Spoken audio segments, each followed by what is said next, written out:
so no, Okay. I'm good. All right. So this is Vanessa Van Alstine, and this is an episode of Art, I Swear. Today, my interviewee is Julia Wallace, a performance artist. Welcome to the podcast, Julia.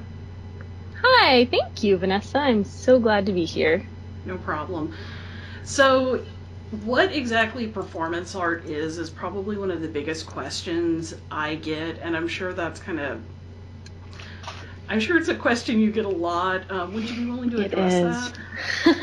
Sure, you're right. It's a big question, and a lot of people have written a ton of papers about it and had a lot of conversations about it. Where I like to start is by saying that it's it's a piece of art that focuses on the action or the experience being the art piece rather than an object. And traditionally, a performance art has been a place to, push the edges, and it's been pretty rebellious, and it's a very intense form of art oftentimes, not always, because it can be so many things. But since the audience is often put much more directly in touch with the artist, it can be a powerful experience. So your background, I will say, I do know you. You were getting your undergrad at the University of Houston, and I was getting my MFA, and we were both in the painting department. Yes, yes, and I ended up getting my degree in painting. But even while I was painting, while I was painting, I ended up taking a performance art class, and then quit it promptly. But then took it again the next semester with a little more courage built up, and it it really changed my whole life and became very integrated with my passion. Um, and the way painting kind of played into the transformation was that um, when I was painting portraits at the time, and I noticed that the act of painting the portraits transformed my relationships with the people I was painting. And so the transformation of the action of me, like, looking at a picture of them and, like, kind of filtering it through my body, and like letting it come out, like recreating it through paint, like that action was what was so interesting to me. And I got much less interested in, the piece of canvas that was left behind. But I think that exists in art history quite a bit. Like there are things like happenings that occurred in the 60s where, like, I Mm-hmm. remember this one woman who would stick her hair in paint and then slather the canvas with it. And the Mm-hmm. finished product is not as important as actually being there part of it. It's kind of, the art becomes more of a relic and less of a, like, finished piece of what we would think of as art typically, I think. Oftentimes, yeah, the ephemera um, is displayed as art sometimes, and then other performance artists have done, photographic series to document their work, that becomes, a sellable object, and sometimes actually people sell actual performances, which I think can be interesting. I know some environmental artists sell sketches or, like, once again, photographs or pieces that Mm-hmm. are left over. Once again, kind Mm-hmm. of like as a relic of this thing that happened. Like we talked about Felix Gonzalez Torres in a podcast, and after his lover Ross Laycock died, he had those. He bought, I think it was 27, like big advertising boards on the side of the highway. Mm-hmm. I'm on my back medication, so I'm a little goofy at this point, I want to add. And all that's left of that are photographs because, of course, they, took it down to put up, like, I don't know, clothes advertisement or something. And so Yeah. it's all we have now is this, like, photograph of what was it. The boards were photograph of their empty bed together where you can see both of their like impressions still in the mattress. Mm-hmm. And it's I think of that when I think of like this leftover ephemera, and once again to call back to an older podcast. Yeah, I love memorabilia, so it does seem much more like memorabilia owning like a little piece of history rather than an art object sometimes. So you're also doing an interesting study at the University of Houston now for master's work instead of going for like a straight up studio degree. You're doing like it's more kind of like a art business degree. Do you want to talk about that? Going to grad school, getting my my master's in arts leadership at U of H. It's been an amazing program, and that's born out of my love for creating events, and I've done a lot of work with the artists in Houston. I've created a kind of entity called Performance Art Houston, and through that entity I've put on a lot of events. Performance Art Nights are one of them, and there's some parties. There's a festival coming up, and then there's an Instagram performance art show going on right now, and I've put together a series of performance art events on Instagram, so that's been really fun. All of which, yeah, my grad school work is, I'm not used, after being in art school, I'm not used to my my college being so useful and applicable, but everything I'm learning actually helps in my real life. It's amazing. I mean, I do think that art school is amazing and changes your mind to see the world in this beautiful way, and you create like amazing friendships, but yeah, school or like job wise it gets kind of abstract and disconnected, or at least like hard to directly, it's not very clear cut, I'll say that. Yeah, no, I feel you. I do web marketing now, and I've had people when they look at my education, they're like, how does this have anything to do with marketing? And I'm like, if you're an artist that has any kind of a brain, you realize that you're marketing yourself. You're constantly selling yourself as kind of a brand that sells your artwork. And right. Yes, thinking outside of the box, especially with all these new, with the internet and all these new possibilities of getting your name out there. It's very artistic and creative. Yeah, I've tried to dispel on this podcast the myth of the artist as a person who just sits in their basement and works on a masterpiece and then is suddenly discovered, because I feel like it just sets up this unrealistic expectation for people. Yeah, it is unrealistic to expect artists to live and work that way. Yeah, I agree. You're more like a hooker than you are a hidden basement creature. Yeah, I will say, like, one thing I'm noticing, especially through my studies, is that our society and our culture are starting to recognize the value of creative thinking and of artists a lot more than ever before, because, I mean, creativity and innovation is so valuable right now in the way our things go. I mean, the people who are making tons and tons of money did it through being innovative and creative, and you learn that. Especially, I feel like performance art especially is a breeding ground for innovation and creativity. Yeah, I feel like I get that. I was reading an article earlier about setting boundaries, or workplaces setting boundaries about when workers work. Like, you can choose your schedule, but we have to know when it is, or you're not allowed to answer emails after 6 p.m.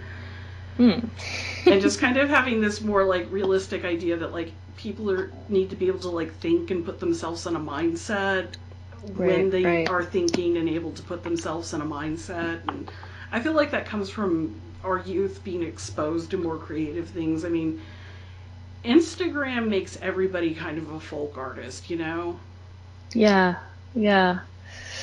it does, and it connects you with everybody who has Instagram, so that anybody who's doing that work it can feel the attention of the world for the image that they create, which has never happened before. It's interesting. It is. It's changing the way we're handling a lot of stuff. So do you want to tell us about some pieces of performance art that you specifically have done? There's been such a big range. It's funny because, you know, a lot of times my work is has been sexual in nature. Like, I'm very interested in relationship and connection. And oftentimes it's been very spiritual. Sometimes it's been funny, and sometimes it's been rebellious. So there's a big range in there. But I feel like once it's all together, it makes sense. But one piece that I did along with an amazing group of artists at U of H, it was a collaborative piece, was called Sexy Attack. And this is like the beginning of my I guess really dealing with the public. And so we had this boombox, and we would go out into all of these different public places, and we would do this really sexy dance that was inspired by this 80s video. And wow, it was so funny and interesting. And for me, what my interest in it was embodying like these really sexy moves publicly, because I had always been, I came from a very conservative background, so I'd always been very like ashamed or inhibited to really feel sexy and like embody that sexual image. And also, I like the women in the video we were working from were just like so ridiculously perfect, and so it felt so good to do what they were doing and feel it and do it publicly, even though, you know, I didn't look like them, which another, you know, message I was getting from our culture was that I wasn't allowed to be sexual since I wasn't, you know, the perfect. I think I found one. It's Sexy Attack at Houston Lebowski Batch. Yeah, that was a fun one, but the more the more interesting ones, and the ones that became kind of viral on YouTube, were of us doing it at 2 Krogers in Houston, which is a grocery store. There was one where we got completely shut down and the manager was yelling at us, and then there was one where we got completely ignored and someone complained that they couldn't get to the butter because we were dancing. That's nice. I need butter. Yeah. And so you can find out more about that and all the amazing artists that were involved by Googling Performance Art Lab in Houston. That was a great collective. So what is it like having something you did artistically go viral? Oh, it was so fun, especially in that case. And I felt like Houston was really, really excited to have something fun to talk about. There was another piece I did that went sort of bizarrely viral. I did a piece where I was performing fellatio on a Dr. Pepper bottle. Oh, I remember that. The news guy. Yeah, and so it's a very short clip of me, performing fellatio on this Dr. Pepper bottle, and it's kind of it's not a happy piece. It's more intense, and I even like gag on the bottle a little bit. And that's I posted this by myself one night, and yeah. It was intense, but I love Dr. Pepper, so it was an oddly arousing experience. So yeah, that makes sense if it's kind of like about like consumerism and like this. Yes, consumerism and addiction, actually. That's one of the things I have trouble with. I'm a diet-controlled diabetic, and so I have to avoid things like soda, but I love soda. Oh my God. My mother would drink like I love it so much. 2 liters of Dr. Pepper a day, and so like I'm used to soda being this like cornerstone of my life. So yeah, I would deep throat probably a Coca-Cola, but I get it. Yeah, and there's this lack of like satisfaction, and like we're pleasing, this product instead of ourselves. I don't know. Those are the kinds of things I was thinking of. And then it got on TV. I remember it was like the consumer like advocacy investigative reporter for Houston saw like all you guys stuff and was like, oh no, this is the devil. The devil. Look what that girl is doing to that poor innocent Dr. Pepper. Yes, they called me the soda specialist, and so I was famous for a little bit because of that. Well, they used to call them soda jerks. Maybe there's a reason. Right. So that it was actually tied into this investigative reporting thing on the HAA, which is Houston's art agency, and the way they were spending money. And a blog funded by the HAA put that as one blog post. I did not receive any money for my amazing contribution to the world, but it was interesting to be used in that way, and that's that. And so I'm learning more about kind of the culture wars, and Karen Finley is a famous performance artist, and her artwork was a cornerstone in these culture wars where artists lost a ton of funding kind of because of this transgressive art, this intense more, I hate using the word shocking, but art that some people find shocking, or think is shocking. So that, I don't know, I feel a little sad about how that went viral. But also I totally thought it was funny and enjoyed it a lot. But I was sad that it became kind of like, evidence as to why art should not be funded. It hurts my feelings for art. I don't take it too personally myself, but I'm just sad that that's the way the world works. I think it takes the message you were giving and like sends it to kind of a new place, because it's like the sexualization of consumerism, which we as women are constantly sexualized, but when we in turn associate ourselves like blatantly and sexually with like an inanimate object, then oh my god, we can't have that. Never mind, you should think about why you have that visceral reaction. And that's where I kind of wanted to segue into this. When people come across performance artists, whether it's anything from like the more traditional like old school mimes to like somebody in a space doing something that might be considered like sexual or graphic or disturbing, how do you suggest people approach that? There is this amazing video that just came out that I have on my website, performancearthouston.com, that I highly suggest watching. It has a great answer to this. But so yes, a lot of times performance art, or being right in front of the artist, it creates some uncomfortable feelings. But that is the beauty of it, and what happens when you allow yourself to feel that dissonance and that uncomfortableness is so revealing and transformative. I've had experiences with performance artists where my reaction, it's still with me today.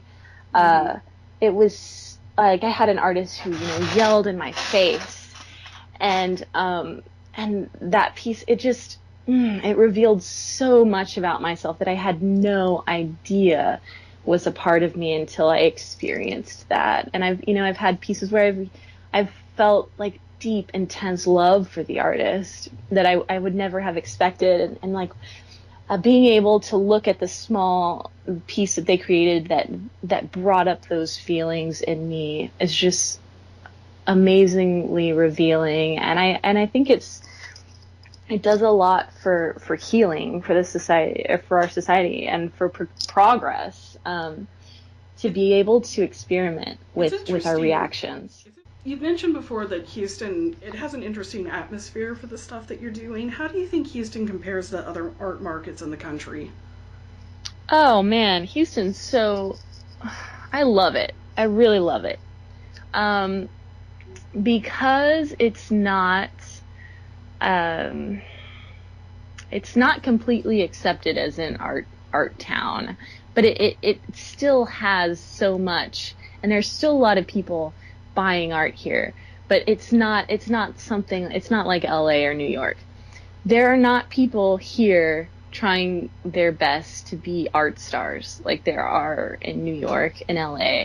Like the people here who create art, um, they're doing it because they love it. Like I am generalizing. It's not everybody, but there does seem to be a lot more sincerity um, born out of uh, the more elusive success that's available here. So there's that. There's also, I feel like there's a lack of pretension here that I really enjoy. There's a real, like anytime I do an event, people are thrilled and excited that I'm doing something, and they come out to it with an open heart. From what I've seen in other cities, there's a lot more like jadedness, and suspicion, and like there's this competition thing that I don't feel as much here.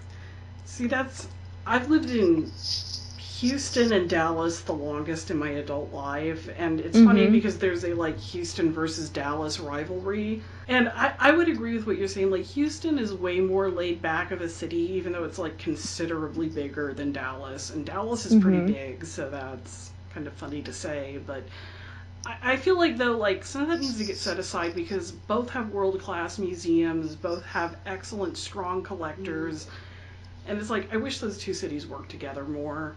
We actually did an amazing collaboration with Dallas, where a lot of the performance artists got to go be in a festival there. And I was really impressed. The audience didn't seem to be as familiar with performance art as the audience has become here, but they were all very open and interested and wrote this amazing, beautiful article about the festival. And I'm excited to see what's up with Dallas. I just heard about another performance artist that I've never met before, and I just reached out to her. So there's someone else working there, and there's also this group called Therefore, which just did this project called about safe space, and it looked so funny. I'm really excited about Dallas. Actually, I haven't found hardly any performance artists in Austin at all, which is surprising. There is one space that I've gotten to go work in. I believe it's called Collab, which they were cool. And there's Michael Anthony Garcia, but I've found a lot more performance art going on in Dallas so far than anywhere else in Texas. Yeah, that was another thing that was awesome when we went to Dallas. It's still affordable to have a little house gallery, although I hear everything's getting shut down now these days, which is really sad. That's the problem they're having is the I guess the fire marshals just shutting down all the art shows. But when I was there was a great, amazing little apartment gallery that the guy was running. I think for like $450 a month, he had this really nice apartment that he was letting us do our art show in collaboration with some other art galleries. And I was like, oh man, I remember when Houston had $450 rent for these kind of spaces. I miss those days so much. No, I feel you. I feel like what those you're days are talking about slipping has away. been a big issue. To run an art space, you have to have a special. It's like a permit you get for having a band, basically, like to have one live somewhere. And a lot of artists haven't done that because it's expensive. So the city fire marshal has been going through and finding people, and then a whole bunch of people have had to go back and look for like ordinances and permits from like, some of them go back to like the 20s and 30s to see if they can have live anything at their venues. Oh my God. Whereas like you're in Houston, the land of no zoning laws. Yeah. I Yeah, that is another thing about Houston, the no zoning, and that's created some amazing art pieces. And we have Natsuo, which is an amazing performance art owned venue. Um, and we have such an interesting performance art history. The 90s were full of these really great performance artists, and the art guys as well. Well, they're part of that history. And we have this really rich lineage of performance art, which I think is unusual on the whole. So, if one of our viewers wants to start learning a little more about performance artists, is there some people you would suggest looking up, or some books you think that people ought to read who want to understand this a little better? Yes, actually, like I was saying, on my website, performancearthouston.com, I've started a little page of resources. There's I think five links to things that answer the question, what is performance art, in their own way. And Marina Abramovich is one of those explanations, which is she's a very well-known performance artist, and a good place to start. There's also The Artist is Present is a documentary that just came out about her in the last few years, and it gives you a really good taste of what performance art is. But yeah, my page, I just collected every one of the best links possible on the internet. So it lists out all the main artists, and gives you this video with a wonderful little overview of the history of performance art. That's great that you're doing that resource. I know another neat one for Texas artists is Glass Tire, which was also started in Houston. It was. Glass Tire is an amazing local art news site. I have to say that I don't love the way they address performance art, which I need to write them a little comment or something. A couple of their performance artists that they've mentioned recently, they've gotten the names wrong or not named artists. So I need to send them my opinion, because I do absolutely love them. They're first on my news feed, and I've gotten so much out of them. But man, performance art is an amazing, important historical medium, and sometimes I feel like they don't realize that. They just posted something the other day about the clown sightings, and they said performance art ? With a picture of the crazy clowns, and I was like, y'all, come on. And they called another one was like, performance art is in Houston, and it was about the cat circus that came to town.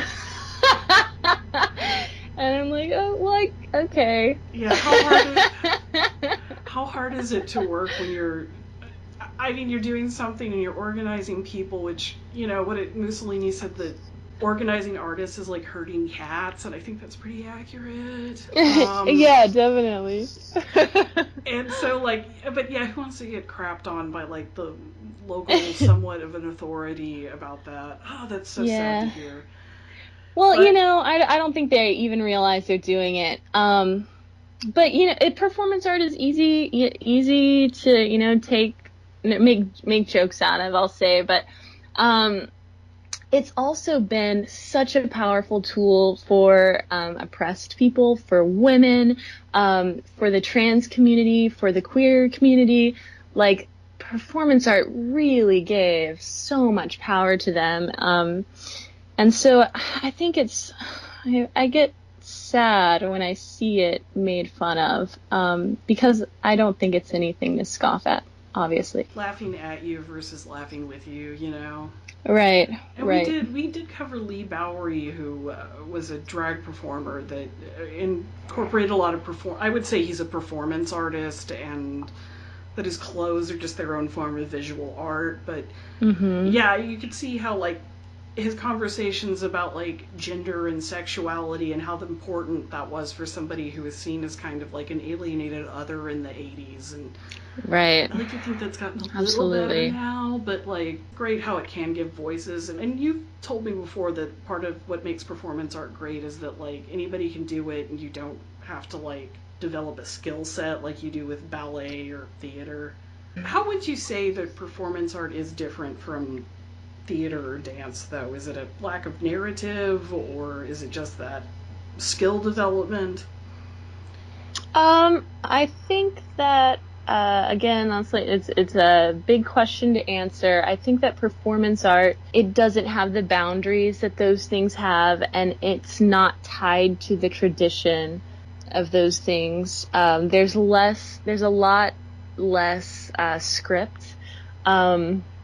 Many performance artists talk about the real, and so things should be really happening and authentic rather than an imitation or an act. Although I do, sometimes people do use acting or lines or that kind of thing in their work. But on the whole, performance art is more about seeing a genuine occurrence rather than something staged. Yeah, I would also say that performance art doesn't have the goal of entertainment necessarily. True. Which, Yeah. There's just not a box around it. There's not. So Julia Wallace now. What's in the future for Julia Wallace? What performances are you looking at? Where do you want to go? What's going on? I'm very open to, going with the flow. I will say, working on Performance Art Houston, I'm trying to figure out, I don't know if I want it to be a for-profit thing or a non-profit thing. I'm much more attracted to for-profit. I would really love to utilize all the new technologies in the world and everything new that the internet has to offer to create art that doesn't have the same boundaries that funded or traditionally funded art has. So you're looking for something that isn't goes to the gallery, sells through a gallerist, goes into a collector's, and then there's that whole secondary market thing. If I were to create a nonprofit, a lot of my money would come from grants. So some of it would come from donors and foundations, that kind of thing. But with all of those things, and I would be, beholden to a board. With all of those things come a lot of constraints that often, with work like performance art, that often hamper the freedom to be as wild and crazy as performance art can be. And there are definitely some nonprofits who have been able to figure out a way to show the wild stuff. So I'm learning about those things. I would love to be able to help performance artists share their work. That's what I'm looking for the future. I do love creating performance artwork, and I want to continue doing that, and I want to learn from amazing performance artists while I'm offering these opportunities. So have you considered setting up like a residency or something where people come in and create for a certain period of time? That is absolutely on my to-do list. I've already found a place for them to live, and so that should happen in the next year and a half. I will have to raise some money for that, but not too much. It's totally doable. So hopefully in the next year there will be a performance artist residency in Houston. And like I said, I'm doing this amazing Instagram show, which I really love. It's just started, and I'm working with curators from all over the place to put these shows together, where performance artists are utilizing the platform of Instagram to present their work. And it's really, really, I love it. Like, I love making all of these, like, connecting all of these people. I love connecting Houston with all of these people. I love being able to work with performance artists all over the world and have their artwork show up in my Instagram every day. These are the things that make me very joyful. And yeah, my giant dream would be to create like the Manil collection for performance art here in Houston. For But people that don't know, the Menil Collection is a gallery in Houston that the DeMenil family generously donated to the people of Houston. If you're a local and if you live in Houston and you want to see one of the pieces that is like not being exhibited at the time, you can actually like request to go up and see them, and they have like the Rothko Chapel, and there's like a special Cy Twombly room, and they have a unique Dan Flavin area. It's impressive, and it's totally fun. And the Menils did some amazing work, especially with like the civil rights movement and all sorts of interesting political things.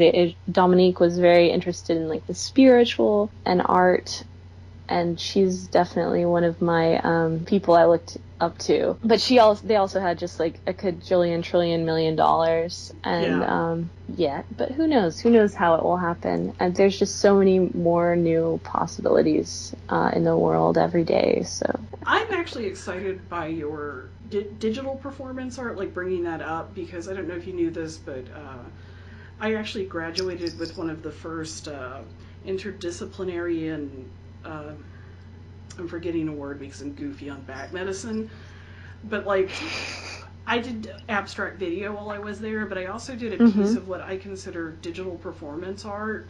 For 2 years, I pretended to be a Southern Baptist folk artist who worked at the Chili's in Brenham, Texas. Oh my God, I had no idea. Her name was Tammy Ray Jensen, and I would... And it's like, I went through this list, I'm like, what makes painting horrible? Okay, flat, cheap acrylic paint, glitter, glue, and like just glow-in-the-dark paint, that was another big feature. And I did this whole, like, I did these, like, paintings where there was this mythology, like, pug unicorns were from heaven, and, like, these Julie Newmar cat people were the devil, and I'd make these paintings about how celebrities were going to hell, and I would sell them on eBay with these listings that were like covered in like blinky religious gifts, and I had a digital Bible verse thingy that would like send me random Bible verses, and I'd like fill it full of that, and I actually got to doing pretty well, and then I made the mistake of listing one on Etsy, and there used to be this webpage called Regretsy, where she's a voice actress. She did like Clarabelle the Cow, and I forgot what her name is. April something. Anyways, she listed my painting on Regretsy. And I had a whole bunch of people like find out who I was, and I got like tons of like hate emails, and if you still go through the like Flickr account for it, there's like somebody wrote me a poem about how much they hated me. Oh my God. And it was like, it was amazing. And that is amazing. And I kind of stopped after that, but I've always wanted to see more people like pushing digital media for like what it can do, because like the internet, you're right, it's this place where like everybody can come and experience something, and it's kind of it's multicultural, it's free, it's you know, it's the beautiful parts of the internet are how easy it is to share ideas and do things, I think. Yeah, this performance art is showing up in everybody's phone every day. And it's just the artist is able to just like pop up into everyone who chooses life in this interesting, you know, surprise way every day. And there's also, you know, like weird things you can play with in there. We're on our first artist, so I can't wait to see how everyone utilizes these things. But like hashtags, like you're just instantly connected to this audience. Well, who's your first artist, and what are they doing? It's Megan Solis, and she has yesterday was her first day, and it looks like she kind of has a character going on. Like she has the character getting ready, and then the character does her workout, which I believe it's one of the fad workouts. But this character that she has wears a mask. It's got a very creepy costume, and we're watching her go through some activities. I'm not sure where it will go. We'll see. She gets to take residency of the Instagram for the next week. and then there will be 5 more artists. So yeah, Autumn Hayes is curating the next show. She already has like 6 artists signed up, I believe, and she's an amazing performance artist who I met in Chicago, and now she's living in LA. So hopefully I'll have someone from New York, and I'm talking to some people in Canada to get curators from those areas. And they're all these people from Houston are getting to see this work. I'm really happy about how this idea is going, because fortunately performance artists are often still willing to do things for free. Or not, I don't know if it's still willing, but they're willing to do this stuff for free. These people are, which is great, because I haven't figured out a way to get enough funding to pay a lot of people yet, and so I'm able to do this project that's really connecting a lot of amazing people without funding. Well, in the art world, like any other business world, is all about networking. So yeah, I'm so excited to connect all these people. It makes me so happy. And I will say it's mid-October when we're recording this. I'm going to release this in November, so your project should be a lot farther along. And yeah, so we'll be about to start the LA show. So tune in. What's the LA show? The LA show is the show curated by Autumn Hayes on the Instagram. I will say on November 12th, we're also having a huge party here in Houston called Sugar Pop Kitty Rush, which is going to be full of performance art and kittens. So, wow, performancearthouston.com will have all that information, and we're on Facebook as well. So you'll, yeah, I highly suggest it. Sweet. All right. It'll be a fun one. Is there any other web pages you'd like to mention? Because I think it's about time for us to wrap up. Sure. Yeah, my personal website, which has my art on it, you can go see the fellatio Dr. Pepper piece, is www.juliaclairewallace.com. Again, performancearthouston.com. Please go check that out. And the Instagram is @performancearthouston.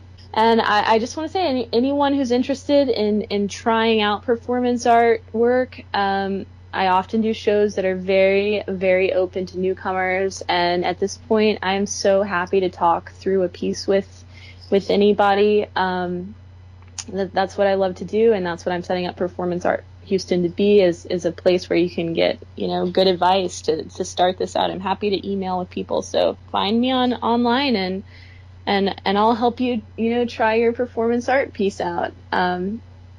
And yeah. Mm-hmm. Thank you, Vanessa. This was fun. No problem. And I will list your web pages in the show notes below.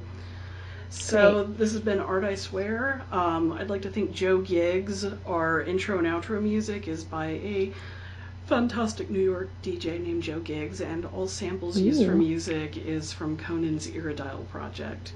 Everybody have a creative day. Bye. Bye.